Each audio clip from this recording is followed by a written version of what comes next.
Are you considering whether to make property investing a part of your portfolio? This is a choice that can bring you plenty of advantages. The economic growth that you can experience from investing is not to be scoffed at. There are a few things that you will need to consider before you make your final choice. Here are 5 of them. Are you considering whether to make property investing a part of your portfolio? This is a choice that can bring you plenty of advantages. The economic growth that you can experience from investing is not to be scoffed at. There are a few things that you will need to consider before you make your final choice. Here are 5 of them. 1. You'll need to have legal representation. The first thing you will need to keep in mind when deciding to invest in real estate is that you will need to have expert legal representation. Issues such as litigation over a Delaware statutory trust are extremely complex. If your legal knowledge as a layman and first-time investor isn't up to par, you will definitely need a lawyer to sort it out for you. 2. You need to know the area. The second thing to consider is that you need to have at least a working knowledge of the area you will be investing in. A solid investment involves much more than just the property you may be buying. In addition to the actual property, you need to know about the area it is located in. What are home and commercial values like in this area? Knowing whether property values are on the upswing or in a deep decline is crucial. An investment that is being sold at a discount beyond the normal run of things should ring alarm bells. Are other commercial investors pulling out of the area due to it being undesirable? The more you know about an area, the better your decision will be.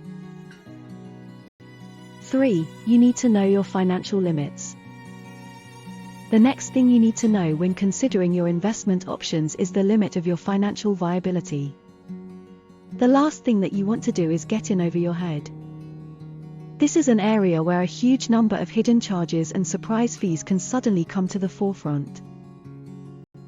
You need to have a realistic idea of what you are getting into. The income that you generate will help to determine what type of properties you can buy.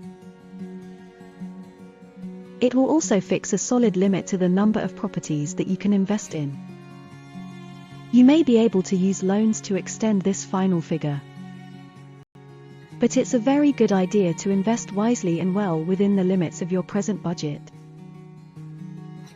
4. You need to know your investment options.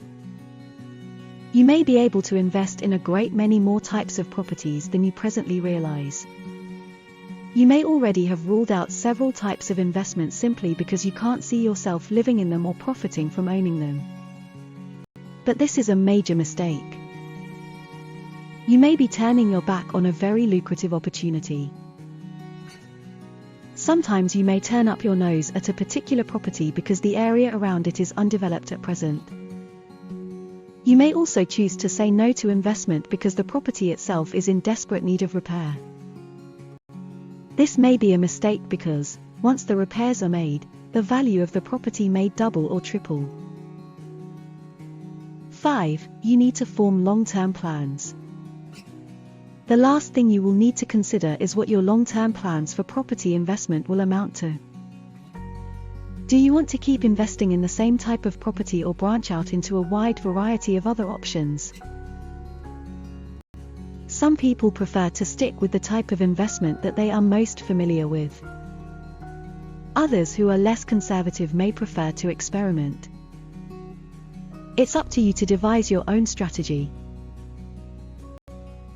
Investing is a lifelong process.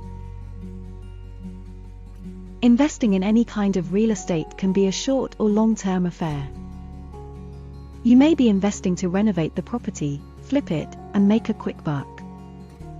However, the process of investing can prove to be a lifelong occupation. It's a good idea for you to be fully acquainted with the process before you engage in it.